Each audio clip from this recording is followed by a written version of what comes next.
Hey, what's up? Silas here. This NBA draft is on tonight. Just saw a few of the picks. The lottery part is done, so that's the teams that didn't make the playoffs.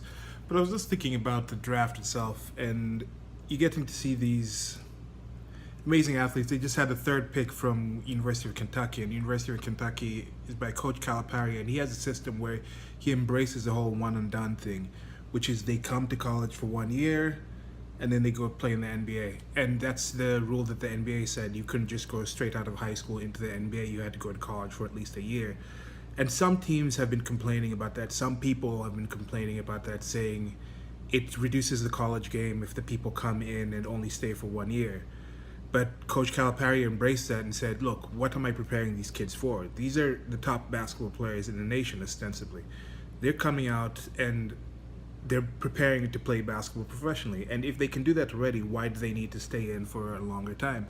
And I completely agree with that. So, but anyway, that's besides the point. What I was thinking was, you have these top athletes coming in, and it's quite amazing to see these people who are quite young. You hear the stories about like the guy who just got picked, Adebayo or something. Sorry, I might be saying his name wrong, but they're talking about how he lived in a single wide trailer in Alabama, and his mom used to walk to work, and now he can give back to her in that way. Now that he's making probably $1 million contract, and that's the situation. That's what college is for. That's what they're in there for. So they get in there. Now he's making millions. Why shouldn't he do that? Why shouldn't he get the chance to do that? If he could have done it at 15, why shouldn't he get the chance to do that?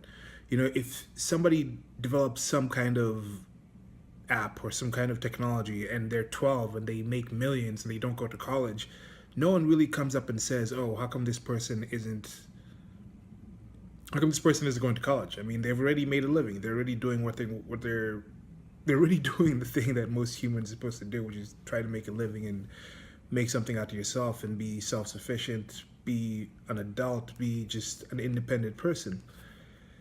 So that's one thing I wanted to mention, just how that's the point of education. That's the point of learning. That's the point of getting into something, is to be able to be on that level. So when you're deciding what to do, when you're done, deciding what to do when you go to college, deciding when you're done with college, deciding when you're done with education, with that kind of system, is when you found something that is viable, when you found something that is lucrative, when you found something that can support you.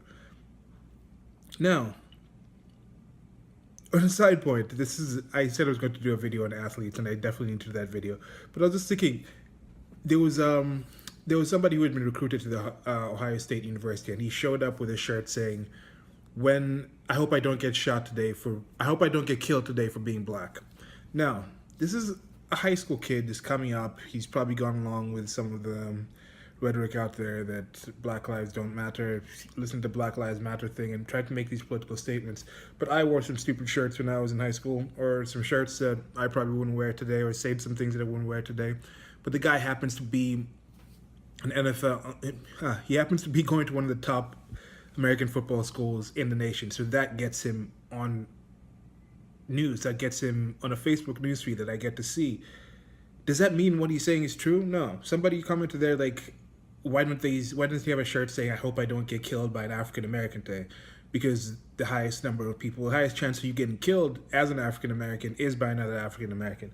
But not even, I mean, that's the actual insides of what's going on with that is not what I'm focusing on. What I'm focusing on is these are athletes. Why is this guy's shirt there? Yet a math major who might be thinking the same thing doesn't, wearing that shirt, I don't get to see that. Why do people think somehow that athletes are going to get to the point where what they have to say about social issues has somehow some more importance? Like some of these athletes who just got drafted today on the NBA draft, they could possibly be big next year, get involved in some kind of political thing, some Black Lives Matter thing, or just whatever it is politically, and then people are going to listen to these people like they have some level of, so people are going to defer to their opinions on political issues.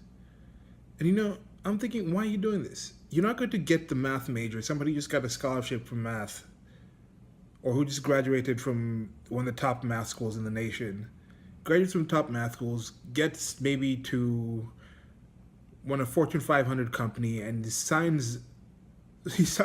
gets us some salary for probably like 6 figures a year, and yeah, we're signing you on this contract for 5 years straight out of college. So the guy's like 20 or whatever, or like 22 or 23. Let's say that you don't get out the next day. I mean, the next year, you're not going to be following him and asking him, who do you think is going to win the NBA finals?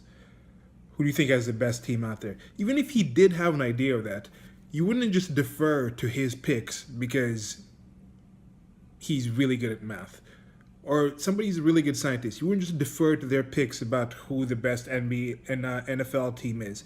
But why do we defer to the picks or ideas from athletes about non-athletic related things? You know, if you see LeBron and you're like, yeah, LeBron's working out and whatever workout LeBron's doing is working out really good, then you can say, okay, maybe I could possibly take that workout, take his diet and try to modify it to my life. But if LeBron's talking about social issues, talking about how it is to be a black person in America, his life is entirely different than yours. What he has to say about that does not necessarily apply to the everyday life for your average American. But yeah, just wanted to give some thoughts on that. Probably expand on that later. I mean, I said I was going to do this video, and I definitely should do it, but I just wanted to post something up. Just thinking about this, random things. Like, share, and subscribe. Yeah, that's it for today. Until next time. Bye.